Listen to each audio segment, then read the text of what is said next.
Hello, and welcome again to another episode of Mental Health Mondays with Dr. David Morgan. It's good to have you here. Hope you enjoy what we've got to say today. Thanks again to Onward Productions for providing the platform for this, and thanks to the viewers who have written in with questions. We're going to answer one of those viewer questions today, and so I'm grateful for that. If you have a question, let me show you. Right there is the email address that you can write to. It's onward.mental.health.mondays@gmail.com. So any mental health question, gospel-related question, if it has to do with mental health, are welcome. And it doesn't just have to be from people who are suffering from mental health issues. Let's say that you are the parent of someone who's suffering, or the friend of someone who's suffering, and have a question about how you could best help them. Perfect types of questions. So again, there's the email, onward.mental.health.mondays@gmail.com. Get in touch, and we'll see how we can help you. Today's question comes from a viewer, and it kind of relates to what we talked about just a moment ago about how others can help. And she asks, and I'm paraphrasing, what's the best way to handle those who really don't understand your mental health issues? Sometimes they think we are just choosing to be this way. How can we help them understand what we're going through? It's a very good question. When people struggle with mental health issues, sometimes one of the most frustrating pieces is the fact that those close to them say things like, just snap out of it. Why are you feeling this way? You shouldn't have to feel this way. And most of the time, mental health issues feel like they are largely out of our control. So saying that to a person is not particularly helpful, largely because they feel like there's nothing they can do about it. So I want to address two issues related to that question today. One for the sufferer, and then one issue towards the person who is trying to help them. So first, to the person who has the mental health issues.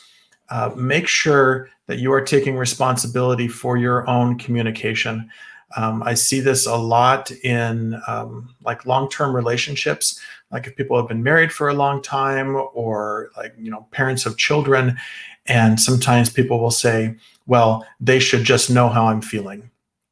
I shouldn't have to explain it to them. We've been together long enough. They should just know. Like if I come home from work at the end of a long day and I need a little bit of space, and I say, my wife should just know that at the end of the day, I need space. Well, she shouldn't just know. I should communicate that to her. I need to talk to her about that and say, hey, maybe I text her 30 minutes from when I get home and say, I could use a little space when I get home today. That is incumbent upon me to make that communication, to talk with people. I remember, speaking of my wife, who's amazing, by the way, and I can't really think of any days where I wouldn't want to see her immediately when I get home. But when we were first dating, I think we were engaged at the time, I was a terrible communicator and wanted everyone to kind of guess my emotions, guess them correctly, and then act in a way that would help me without me having to do any of the work, which, as I think about it now, it's just super unfair.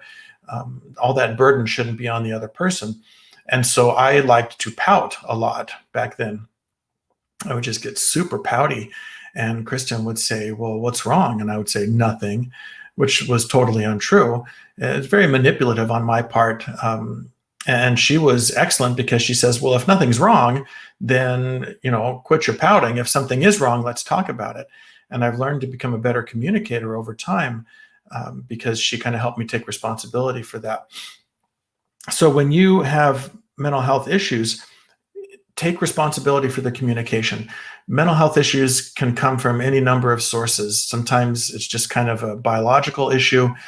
Sometimes they come from our choices. Sometimes they come from the choices of others, things that have been done to us that can kind of create mental health concerns. So there's many kind of ways that mental health issues can come about. In my mind, there's only one way that mental health issues get fixed, and that's by us taking responsibility, by us doing something for our own issues.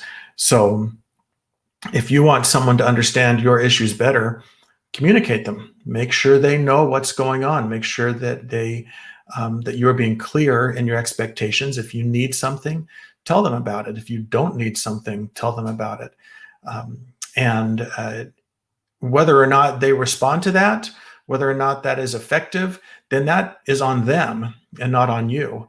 But if you are not effectively communicating from the beginning, then you're partially at fault in that broken process. So that's the first point. Take responsibility for your own mental health issues and for communication to let people know what you need. The second principle is just for people who are doing the supporting. So now we're talking about the other person. So not the person who has the mental health issues, but the person who is trying to help. And so there's two things you can do. First is try to withhold judgment. Try not to be judgmental about those sorts of things. Years ago, Elder Uchtdorf said he saw a bumper sticker on a car that said, "Don't judge me because I sin differently than you." And I love that because it just has this idea that we're all sinners, right? We all have issues that we're struggling with. And we shouldn't judge someone because their variety of sin is different than the variety of sin that we engage in on a daily basis. And so I would kind of change that, maybe modify that a little bit to say, don't judge me because I feel differently than you, or don't judge me because I think differently than you. We all have struggles of some sort.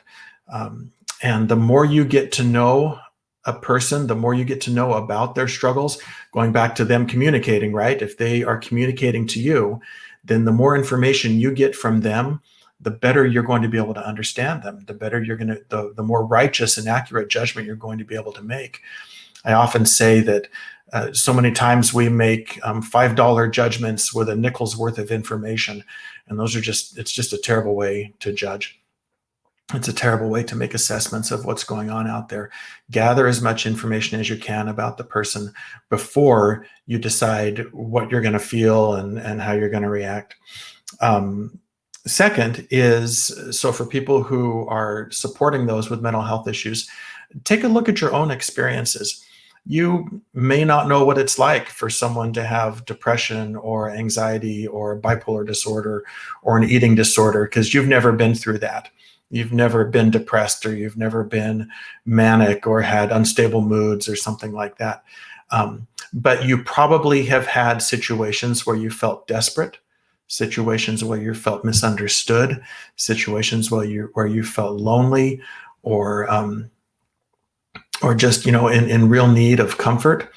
And maybe those experiences weren't from mental health sources, they were from other things. But that's what people with mental health issues are often going through. They're going through those similar feelings of desperation and loneliness and hopelessness at times. So you can look at your own experiences and think, well, I've never really been clinically depressed, but I've had times where I felt hopeless, or I've had times where I felt like I really I needed someone, like I was in a desperate situation. So by using those experiences, then you can kind of tune in to what your friend is experiencing, even though your understanding has come through different routes. You haven't walked the same road, but your different roads have generated similar emotional experiences. And so sometimes I think that helps us develop a greater level of compassion. There is